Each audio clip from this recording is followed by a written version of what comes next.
Well, CBS News medical contributor Dr. David Agus joins us from Los Angeles. David, good morning. Let's start with the vaccine and speed, safety, and logistics are at everyone's, top shelf right now. What are some of the challenges when we're talking about the possibilities? So we have phase 3 trials ongoing for several vaccines in the United States and several that have actually begun months ago outside the United States and other countries. Those data are looked at literally weekly, where we see, is there a difference between the group that got placebo and the group that got the vaccine? If there's a statistical difference, and as well as a safety indicator, they will go and file that data with the FDA. That data will be transparent. Every citizen will see that data and be able to make a decision on a vaccine.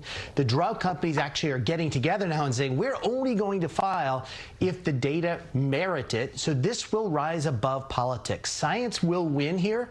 Nobody knows when. There will be enough cases to show that we actually have a vaccine that works. But again, science will win.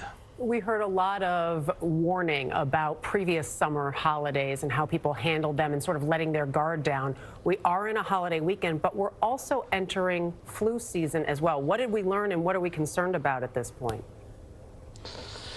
Back to school season, holiday weekend, temperatures going up across the country. I am worried, obviously, from other holidays, we get together more, families, friends, and that could be spread of the virus.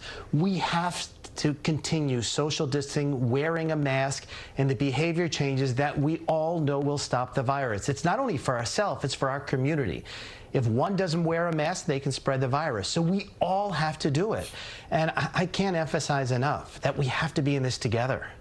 David, the largest school district in the country, New York City, did delay opening, but they are going to go back now in just a couple weeks here. They're implementing a testing program where more than 10% of students and staff will be tested once a month. Is that the right strategy?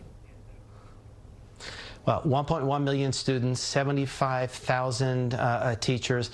Even at 10% to 20%, that's a large number of tests. It could be the right strategy if the results come back very quickly and they can contact trace. Because if you find a student or a teacher that's positive, it's who do they interact with? And those people have to obviously be quarantined for 14 days. So if the policy really is testing with quick results and contact tracing, I think they have a shot to actually do something meaningful with educating these kids in person. All right, Dr. David Agus, as always, thank you very much.